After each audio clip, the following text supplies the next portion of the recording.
live. It is Friday, February 23rd, 2024, for another episode of The Visto Show. It's an exciting one. Number one, because I was away last week, so we got lots to catch up on. Number two, big launch that I'm very excited to discuss, as you might notice in the agenda. But anyways, thank you very much for tuning in. Hope your week is going well, off to a good start. Hope everything is all right and that you're excited for another episode to talk about the latest and the greatest in Canadian immigration. If you are tuned in live with us on LinkedIn, if you can throw up a thumbs up or a comment or hello, just to make sure that you can see me, you can hear me okay, or if you want to let me know where you're tuning in from, that's always super interesting as well on my end. And if you're watching after the fact on YouTube, hello in the future. Hopefully the future is going pretty well. Any likes, comments, thumbs ups really helps with the stream as well. So I'm going to jump in really quickly. Ali says, good evening from Tunisia. Hey, Ali, thanks for tuning in. Really appreciate that. And one of the things that I love about the Visto Show is... Thumbs up. Oh my God, frig. One of the things I don't like about the Visto Show is that for some reason the LinkedIn comments never show up live on my streaming screen. But anyways, that's a whole other problem. Thanks for tuning in, Ali. One of the great things about tuning in live for the Visto Show is as I go through all of this hopefully interesting content, you can join in on the conversation, and especially in the second half of the show where I start showing off VistoBot, I'm actually going to rely on some of you folks. If you have questions related to immigration, Canadian immigration, then we're going to use some of those questions to test out our new chatbot, but more info on that later on in the show. So let's jump into topic number one. Do keep those questions ready though, folks. I'm going to take my patented sip of water before jumping in to topic number one. It's a hot one in 2024, express entry. So it was kind of a weird start. I don't know about you folks and what you think, but it was a pretty weird start in my humble opinion. The first few draws of express entry, right? So I'm sharing my screen here. I will put this link in the comments as well for those of you who want to follow along with me live, because there's been a lot of ups and downs with express entry over the last, couple of years now, probably since COVID and even more. But what happened was last year, obviously about halfway through the year, they announced the industry-specific draws, right? Those 6 different industry-specific draws.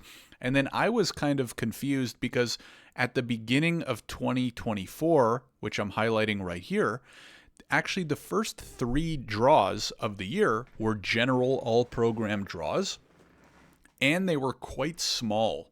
So I was a little bit confused about why they were not using the industry-specific draws, number one, and also why they were so small, number two, right? Now, recently, in the last 3-ish weeks, things have gone a little bit more back to normal, right? So on January 31st, they did a very small general draw, inviting 730 people. And then the next day, February 1st, they did a big, this is a relatively large draw, inviting 7,000 people through the French language proficiency stream. That was kind of surprising to me. I guess maybe we can expect some bigger draws because the first few were very small, right? So they're making up for lost times. But I don't know. I still have mixed feelings about the French language proficiency draw because, number one, express entry is not meant for Quebec, right? So these folks are French speakers who are not necessarily going to be settling in Quebec. Unless I'm misinterpreting things, I thought we need healthcare workers and tradespeople and STEM people. I didn't realize that there's like such a shortage of French speakers. Now, maybe this is because the government just wants to push harder for French speakers. But from what I'm seeing and reading and hearing from different industries, I thought that the focus was going to be more on trades and healthcare. Now, what happened 2 weeks later was they did a somewhat smaller general draw, 1,400 people invited to apply, followed by a healthcare occupations draw, right? 3,500 people invited to apply, which makes sense to me. And then 2 days later, I don't know why there was this gap here. Like normally they don't leave a day in between. They did a tiny agriculture and agri-food occupations draw inviting 150 people to apply. So why did they do this? I don't know. Does anybody know? Anybody in the comments have any clue? What 2 days later, I don't know. Oops, sorry. What the heck might be happening in terms of these draws? El Haji, thank you for your comment. Hello, how to? I can't speak French, El Haji, so I might need your help on a translation there. But I'm just continuing to be pretty confused with these express entry draws. IRCC did kind of get into a little bit of a groove in the second half of 2023 in the sense that every 2 weeks they would do a general draw, and then they would usually do 1 or 2 industry-specific draws, which is, I guess, good because they're using the industry-specific draws that they had created. My problem with that was they never give us any indication of really what to expect. Now, last week, IRCC sent an email saying, hey, everybody, we're going to continue using the 6 industry-specific draws. And a lot of people acted kind of like, I don't know, a whole bunch of people got excited and were surprised and, oh my God, this is such a big announcement. I didn't see it as like that important or that helpful. Like my assumption was, of course, they're going to continue using the 6 industry-specific draws. Otherwise, why the heck did they create them to begin with? And they still have shared no information on when are these draws going to happen? How many people are going to be associated with each? Are they going to do more healthcare than French language? How many STEM draws are they going to do? When can we expect them, right? Like, for example, let's say you're a STEM worker. They did a draw in December, and then they did a draw in July. So does that mean they're going to do 2 STEM draws a year? Are they going to do 3 STEM draws a year? Like, how do I plan around this? If I'm eligible through the STEM occupations or the healthcare occupations or the agriculture occupations, how am I as an aspiring immigrant supposed to plan around this and plan my life and my family's life according to this, which is kind of nothing, right? So that's my biggest gripe right now with IRCC. Obviously, nobody's perfect. No organization, no government organization is perfect. But there's been such a lack of transparency. It makes it so difficult on aspiring immigrants, and it even makes it difficult on the immigration professionals because we don't know what the heck to do, right? Like pre-2020, the heyday of express entry when things are good and immigration was relatively easy and PR, which was much easier to guess, was much easier to get. It was much easier as an immigration expert, lawyer, consultant, whatever, to give proper advice and guidance to clients. And now when I talk to other immigration lawyers and consultants, they say that a lot of the same things that I say, which is we have no idea what the hell to expect because this is all way too random, which makes it very hard for us to give good advice, which is unfortunately very sad for aspiring immigrants who are trying to make good decisions and plan for the future so they can stay in Canada. So anyways, why am I saying this? I don't know. I just hope IRCC is probably not out there listening to this or whatever. And I don't know if I'm crazy. You guys let me know. Do you agree? Do you disagree? What do you think? Do you have the same kind of feelings about this stuff that I do? But I just wish there was a little bit more transparency. I do like the occupation draws. I think this was a good decision by IRCC to start segmenting the express entry pool to better meet the needs of our economy and labor force. But now, because there's no consistency to it and no transparency, it just makes it so hard for people to plan accordingly. So that's my wish for 2024, a little bit more transparency on what's coming down the road in terms of express entry, how much of the express entry draws are going to be designated to each of the industry-specific sections.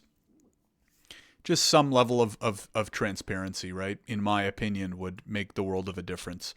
If you have any thoughts, if you have any comments, any questions, feel free to throw them in the chat. Do you agree? Do you disagree? Do you feel the same that I do? Please let me know.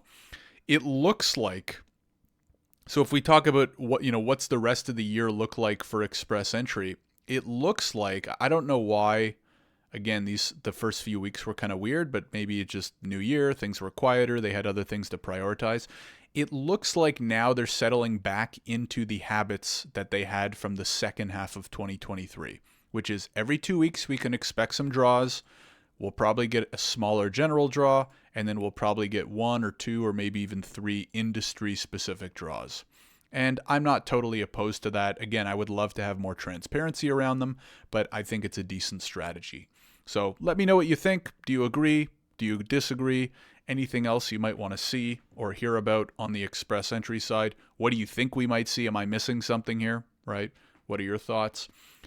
I still, again, the huge French language draws, I guess, is more of like a political thing. I don't know, unless I'm wrong, but I don't know if we need that many French speakers outside of Quebec. Nothing against French speakers, right? But again, what I'm reading in the news every day is we need more tradespeople. We need more healthcare workers, right? They don't have to necessarily speak French. So anyways, so that's topic number 1, deep dive on express entry. Now, what I wanted to talk about next is, and you know what? Let me do a quick check. Was there any even IRCC newsroom? I almost might skip to topic number 3. Canada opens, and let me quickly go over item number 3, other IRCC news, and then I'm going to get into what I think is the fun stuff, which is the big Visto announcement that we had and the big new product launch that we had this week, which is really what I wanted to, spend most of the time talking about. So I'm just opening up the IRCC newsroom. We can do a quick news review and then we'll get into the fun stuff. So we can see here, Canada opens a new visa application center in Portugal. Sure, sounds fun. I don't know. I'm going to put this link in the description below. If you do want to read into any more of these, then by all means go ahead. I prefer to kind of focus on the big shifts, the big movements. I'm not going to do a deep dive on why they opened this, if they even explain why. Canada continues efforts to welcome French-speaking skilled newcomers. So this relates to the express entry draw. Government of Canada announces funding as part of the Canada-Quebec Accord. Sure, sounds like a fun time. Nothing else to making international student programs sustainable. I think I talked about this in the last episode of the Visto show.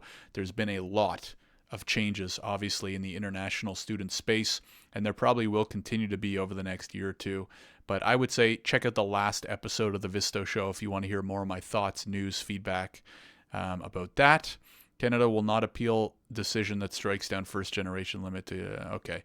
Yeah, so not much else new other than the express entry stuff that's really worth talking about. So what I want to do is skip to what I think is the most important topic of this week in Canadian immigration, if I may say so myself.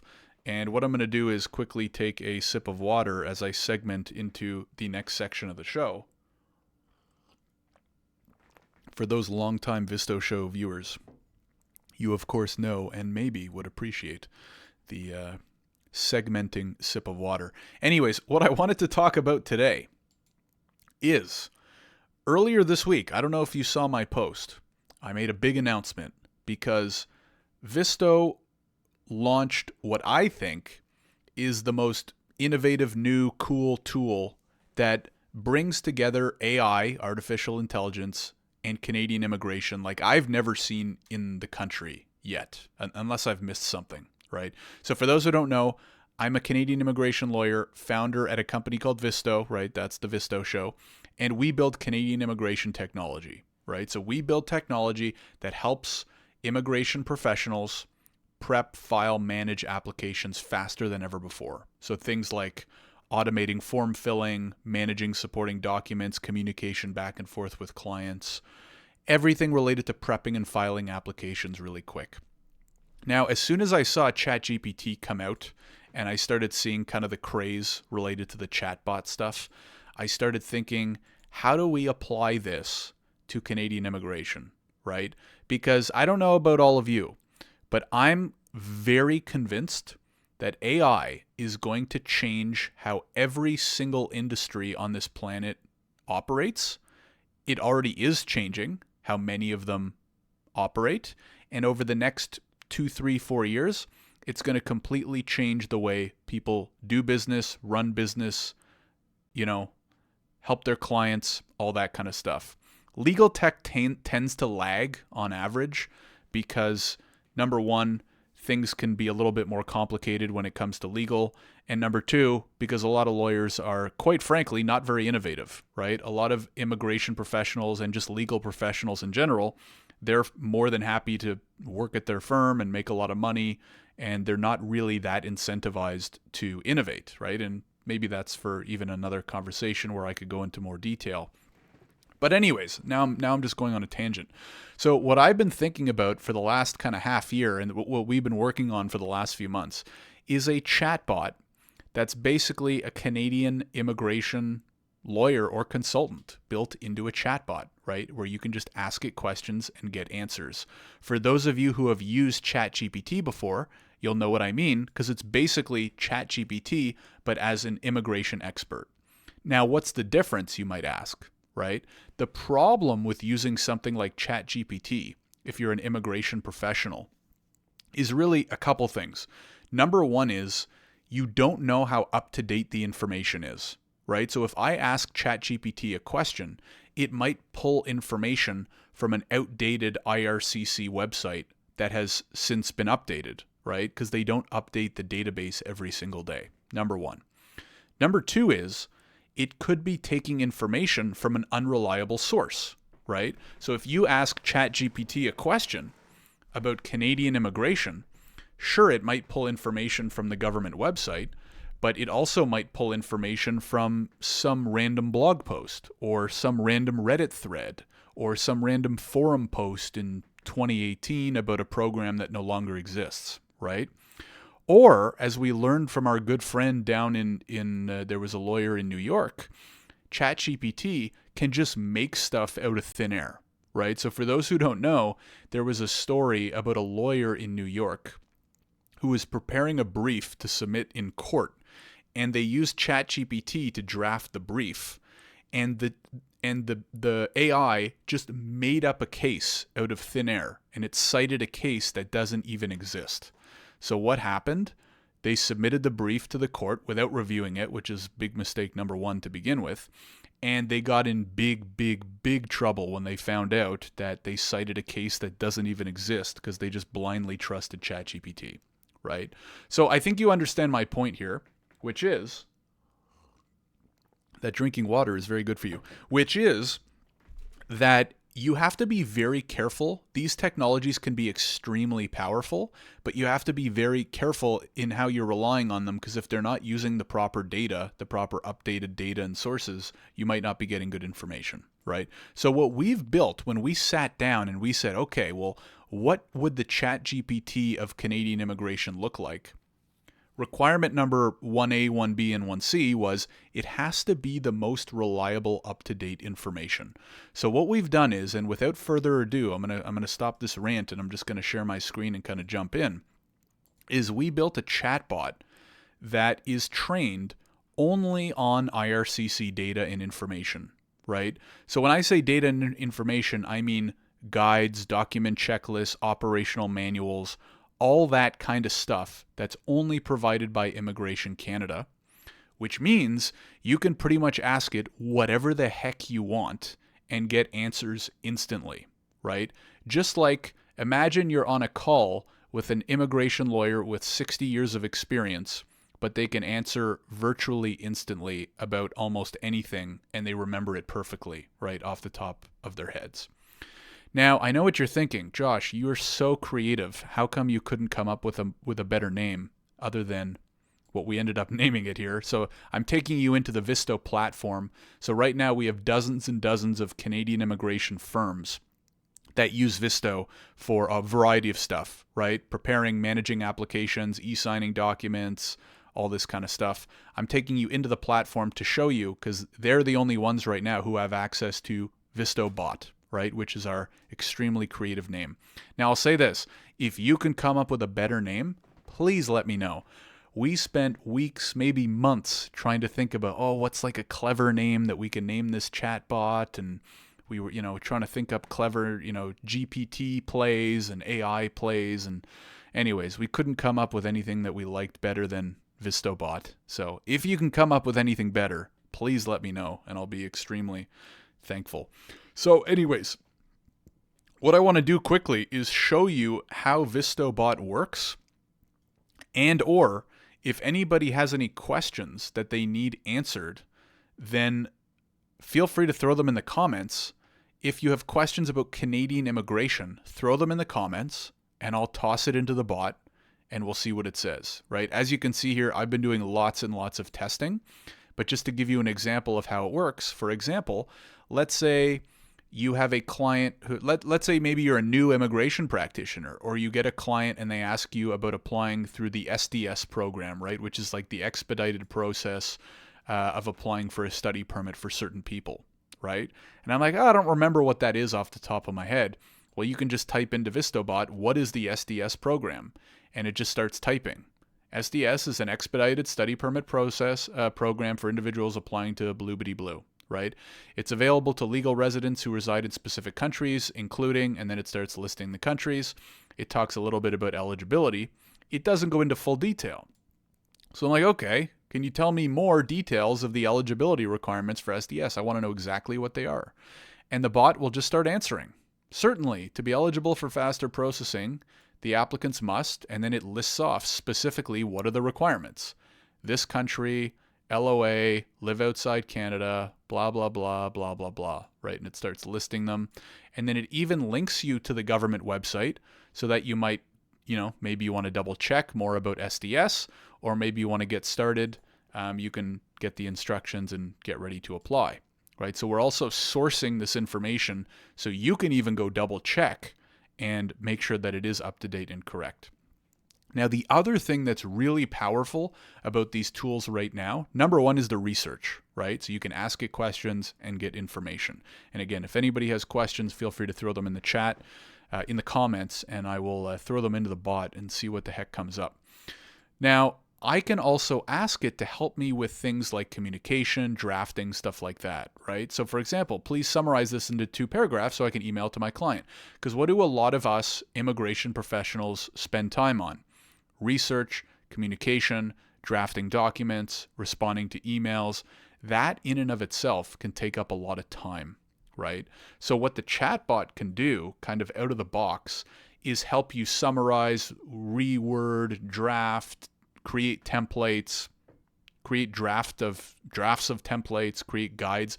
We have one lawyer who's using VistoBot right now to generate guides for their clients. So when they get a new client for a study permit, they like to send them a quick guide with an FAQ. And so they're using the chatbot to generate guides and FAQs for their clients of different applications, which I thought was really cool. I didn't even thought of that, right? So another cool thing about some of these tools is that you give it to smart people and they start thinking about it and using it in ways that you never even thought were possible or just didn't pop into your head before, right? So that's kind of fun to keep an eye on. So anyways, we're super excited. I did post about this on LinkedIn a few days ago. Maybe what I'll do is I'll link to that here as well. Let me try and find the link. Here it is. I'll stick it in the comments just if anybody wants to take a look, because I explain in more detail, like, what is VistoBot? Why is it so special? And then we even have a video of me showing it off. I mean, you don't really need to watch that now because I just showed it to you. But let me throw this in the comments in case you want to give it a read or like and comment, because that really helps support as well. So if anybody has any questions, if you have any questions that you would, like to potentially have answered, then feel free to throw them in the chat. But that was pretty much what I wanted to cover today. I'm trying to think of, I don't know, is there a good question off the top of my head that we could even use just to show you as an example? We were talking about express entry, right? So for example, you could always ask it, what are the eligibility requirements for express entry? Now, the experienced immigration professionals may know that off the top of their head. They might not, right? Because things are changing and all that kind of stuff. Different rules, requirements, special programs, blah, blah, blah. Or, as I said earlier, maybe your client needs a quick summary of what express entry is. Maybe you have a consultation with someone and they ask you for more information about Express Entry. And you're like, oh, crap, I don't want to have to go type all that up. I don't want to copy paste it off the website. You know what I mean? So a bot like this, you type in one sentence, not even a sentence, and it just starts telling you about all the different eligibility requirements of Express Entry, right? Because as many of us know, Express Entry is actually comprised of multiple programs, right? So it's not just, are you eligible for Express Entry? The deeper question is, are you eligible for one of the 3 programs under Express Entry? So you can see here, it's pretty in-depth, right? Individuals must meet eligibility requirements of one of the 3 federal programs. And then it goes into details on FSW, FST, and CEC. And then additional steps, right? So what do you need to know about work experience, etc. And then if it's hey, you want more information, click here. And it points you right to the IRCC website where you can learn more and get, maybe get started. So you can learn more about here. Now, what I would do in this case is be like, well, wow, this is way too long, right? So I would say, can you please summarize this into 2 paragraphs so I can email it to my client, right? Just as an example. Now, this is a lot of information, so I don't know how short the paragraphs will be, but I just want to show you guys the functionality that exists, and maybe more importantly is how this is really just the first step, right? So we can see here in about less than 10 seconds, it just summarized all this into 2 paragraphs, right? Again, these are longer paragraphs, but I could copy paste this, touch it up, and throw it into an email and hit send, right? So I'm pretty excited, not just because I think it's quite good the way it is, but because we're going to continue improving it, and it's only going to get better over time. Akash says, how about generating creative strategies to meet the requirement? Will VistoBot provide strategies? What do you mean by that, Akash? Like, do you have an example of a question that I can ask it? Because, I mean, there's only so creative you can get, right? Like with something like Express Entry, you kind of, there's no like being creative. Like there are in some ways, but like you kind of need the work experience, or you either do or you don't have it, right? Obviously, language exams a little bit different because you can rewrite it, you can increase this, increase your score, et cetera, et cetera. But if you have an example, like a specific question in mind, a legal question, well, it doesn't even have to be legal, but like maybe one thing you're trying to get at, I'm just trying to think in my head as well, is like a situation where maybe you want to ask, like, if my client doesn't meet the language or the work experience requirements, then what can they do? I don't know what's about to happen. I'm doing this live. I've never asked a question like this to the bot, so we'll see how good it is. But I don't know. I don't know how much further it can think beyond like the standard law, right? If your client does not meet the work experience requirements for Express Entry, they may consider the following: gain additional work experience, right? Obviously. Explore provincial nominee programs. Consider other immigration programs, and it highlights family sponsorship, business immigration. Improve language score. If your client is close to meeting the eligibility, improving language score can increase their points. Upgrade education. Seek legal advice, right? So, I don't know. This is kind of cool. I don't know if it meets your definition of like creative. You know what I mean? But it can certainly do some thinking and evaluating for you if that's what you're asking about. Sure, for the Rural Entrepreneur Program. Well, let me ask. I don't even know.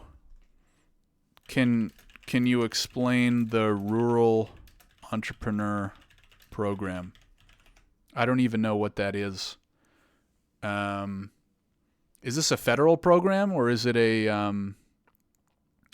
provincial nominee program? Let's find out. The Rural Entrepreneur Stream is not a program that falls under the federal immigration programs, but is typically a part of certain PNPs that aim to attract entrepreneurs to smaller rural communities. I didn't even know this. Assuming this is what you're talking about, Akash. Hold on, I'm just waiting for it to finish typing, and then we'll see what happens here. Okay, it is a PNP. So the bot is correct. So it says it doesn't fall under the federal programs, but is typically part of certain PNPs. I didn't even know this, so I'm kind of learning as we go here, that aim to attract entrepreneurs to smaller rural communities. These programs are designed to support the economic development. While the specific criteria may vary, generally they require minimum net worth, minimum investment, business experience, business plan. So you can see here, I didn't even know this was a thing. I knew that certain provinces has entrepreneurial PNPs, but I didn't know if they were like designated as like rural entrepreneurial streams. And then, so for more information on specific rural programs, you may want to look into PNPs of provinces like BC, Alberta, Saskatchewan, Manitoba, and others that have streams targeting rural entrepreneurship. So this is kind of cool. And then you could always ask it for more details, right, to kind of dig deeper or to summarize and stuff like that. So I don't know. You let me know what you think. I think this is really friggin' cool. Pardon my French. I'm really excited because this is super helpful, especially if you're a newer practitioner and maybe you don't know all the rules and laws off the top of your head, right? Or maybe you're super busy, you're doing a lot of consultations, and after every consultation, you're finding you have to do a little bit of research, a little bit of writing, you know what I mean? And this can really help kind of fast track that process.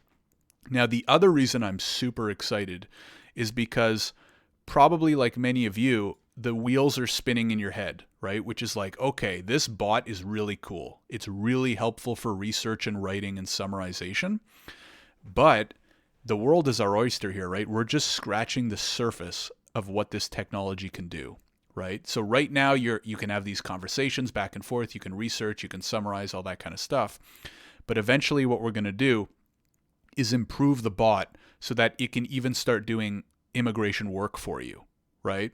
So for example, maybe you're asking about this stream and eventually you'll be able to write, is my client John Snow eligible for this program? Or, please create a business plan that meets Manitoba's rural entrepreneur requirements, right? I'm just typing super fast here, right? So it's pardon my poor spelling and stuff. But you guys get where I'm going here, right? Is like this is the tip of the iceberg, and this is going to get more powerful and be able to basically communicate back and forth with the documents and client information that you might already have on Visto, because that's what Visto is, right? We help you manage prep file applications for clients. So what we're going to be doing is connecting how the bot works with the rest of your immigration and workflow in Visto so that you can create even more custom documents, do custom things, evaluate clients super quickly. So it's going to be good. I don't know. I'm excited. I think this is the first step in how AI starts to kind of change the way Canadian immigration practitioners work, right? Because for history up until now, there has not been much change, right? If you're an immigration lawyer, if you're an immigration consultant, you're still probably practicing the same way they did 10, 20 years ago, right? You do a consultation, you get your client, you start emailing back and forth. Maybe you share a Dropbox link. Maybe you use e-sign, right? There's like a couple of these little improvements in tech automation, but nothing else that I've seen yet that's taking things to the next level of what we're doing here in Visto. Things like one-click form filling, things like one-click merge, compress, rename of entire applications and entire supporting documents. One-click researching, rewriting, summarizing, generating documents with AI. So I think we're going to see a lot of change and improvement over the next 1 to 2 years. I already see it happening, right? I already see and talk to the immigration professionals that are using VistoBot and the rest of our features. And there's going to be a big shift. It's already happening, but there's going to be a big shift in the next year or two. So if you are curious about implementing this into a practice of your own, then obviously reach out, let me know, send me a DM. LinkedIn's usually the best way to find me, or make sure to check out our website at Visto.ai, right? Obviously. I will put the link to that in the comments as well, because I think, just like a lot of other industries, this one's going to change. And if you're caught doing it the old way while everybody else is moving ahead, you're going to be in big trouble. Because what happens when AI can do 80% of the work for you? It means you can do way more work, way faster. You could even, freeze or reduce your pricing because it takes you so much less time. And then how are you going to compete with someone who's charging half as much and can still work twice as fast as you, right? As an example. So anyways, I think we're going to see huge shifts and changes in this industry, just like many others, right? If you look at other industries, they're already changing, right? Like I said earlier on, legal tech tends to lag. So for example, look at the copywriting industry, right? Look at the design industries. These industries are already totally different than they were a year ago because of AI and because of ChatGPT and because of all the image generators and the video generators and the copy generators and stuff like that. So it starts in those kind of easy to adopt or easier to adopt and implement industries. But tools like this are slowly going to change the way every single industry works and operates. So anyways, if you want to jump on the train with us, by all means, check out our website at Visto.ai. Send me a DM on LinkedIn, right? Josh Schachnow. And if you can't spell the last name, I will put the link to my LinkedIn in the description below if you're watching on YouTube after the fact. If you're watching this on LinkedIn, well, just click my picture, right? It's right there. So anyways, I want to give a big thank you. If there are any more questions, feel free to throw them in the chat, but I want to thank everybody for tuning in. This has been a super exciting episode, a super exciting week. And like I said, we are just warming up, right? This is our first chatbot launch. It's going to continue to get better, and it's going to continue to be able to do more and more stuff for Canadian immigration practitioners and the clients that they work with. So I'm super excited. Want to give a big thanks again to everybody who tuned in live. We had a good crew tuning in live from LinkedIn. Thank you very much. If you can like, upvote, subscribe, all that good stuff on YouTube and all that, all that good jazz to kind of promote the channel and help us in the algorithm, then we really appreciate it. Zora says, this is great. What do you say about the responsibility of immigration professionals who rely only on AI? Do we have to be careful using this tool? That's a great question, Zora. I think that anybody can make good use of AI if they do it responsibly, right? So what do I mean by this? I gave you an example earlier. Maybe you just tuned in. I don't know. Earlier on, and you can go back on after this episode is done on LinkedIn. You can go back and watch from the beginning, or I will post this video on YouTube so you can watch earlier parts if you just joined. But I mentioned a case where there was a lawyer in New York who used ChatGPT to generate a brief, and ChatGPT made up a case out of thin air, and the lawyer understandably got in big trouble, right? So I think everybody should absolutely be careful in using anything related to AI, including VistoBot, right? I think ours by design is very good and reliable, and this is part of why we include links to the government website in the responses, right? Because we actually want you to go double check on the IRCC website that, hey, what this bot has generated is very accurate, right? That's why we designed it that way. But I think one thing that a lot of people get wrong is they're afraid or hesitant to use AI because they think it's going to replace everybody's job. I think that's the totally wrong way to look at it. And instead, the way we think about AI and build AI is that AI is there to work alongside you and make your life that much easier, right? So what I would say to you instead, Zora, is when you went to school or through training to become an immigration professional, do you think that it's the best use of your time to be copy-pasting your client's information onto PDFs, to be reviewing the spelling of somebody's name on a passport, to be researching the same thing over and over again on the IRCC website that's so poorly organized that it takes you way too much time to do all that research and then drafting? Probably not, right? I think the biggest value of a good Canadian immigration professional is to work closely with a client understand their situation and the problems that they're having, and help craft a great strategy of how they can accomplish their immigration goals, right? Review their documents, review their information, give feedback, that kind of stuff. Right now, immigration professionals in Canada and probably other countries spend so much time on all the other crap I just talked about, right? Like a lot of this glorified admin work type stuff, that most of it can be done by computers, by AI, by automation, right? By technology.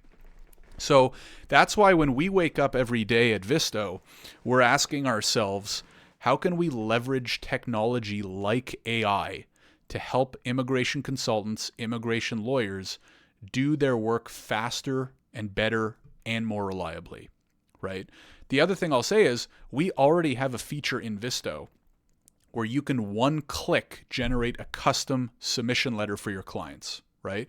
Maybe you're applying for a TRV or a study permit or an LMI and you want to include a submission letter, right? You can click one button and we use AI to generate custom documents, that custom cover letters that you can then edit. But what we have next to all of our AI features is a warning, right? So actually, let me just show you what it looks like. I'm going to share my screen here. So on the Visto platform, you'll see here, let's say you're working on an application with your client and you're ready to apply, and you can click a button, generate cover letter. And Visto will generate a custom cover letter for your client. It will pull in the type of application, the client name, a little bit of a background, any family members they're including, full list of supporting documents, all that kind of stuff. Now, what you'll see at the top here, two things. Number one is you can edit it, right? So we always recommend you click edit, go through, make sure you like it, add templated language, reword some stuff, whatever you want. But we also have a big warning at the top, right? And it says, this is a first draft cover letter generated by VistoBot AI and should not be treated as a final draft. It should be reviewed and edited to ensure accuracy and blah, blah, blah, right? So the reason I'm saying this, Zora, is I think that we should primarily be using AI to help us with first drafts of stuff, to help us do all the basic stuff really quickly and get us like 70, 80, 90% of the way there. And then the humans can step in and review and revise and make the final changes before making the final submission, right? So that's my opinion. Although I also do think that if you give me another year or two with our team at Visto, the stuff that AI is going to be able to do is going to be even crazier and way better. And it's going to even require less human input than ever, right? But only time will tell on that front. So anyways, great question. Let me know if you agree, disagree, what your thoughts are. I think I'm going to wrap up there for the show. This was a fun episode, especially getting to show you guys this stuff. Harsh says, awesome. Thanks, Harsh. Glad that you enjoy. I want to say thank you, everybody, for tuning in, especially those of you who tuned in live and hung around for the entire episode. Again, if you are interested in learning more or getting started, number one, you can always send me a DM on LinkedIn or make sure to check out our website at Visto.ai, Visto.ai. So thank you again, everybody, for tuning in. Hope you have a great rest of your Friday if you are watching this live or if you're watching the replay, coincidentally, on a Friday. If you're watching on YouTube after the fact, if you can subscribe to the channel, that really helps us as well. Zora says, thank you. Well explained. My pleasure, Zora. Thank you for tuning in. Thank you for the great question. And to everybody else, hope you have a great rest of your day. Have a great weekend. Thank you again for tuning in. And I will see you in the next one. Every 2 weeks, right? Every 2 weeks, we're live for the Visto Show on LinkedIn. Keep an eye out. All right, everybody. Have a great day. Talk to you later.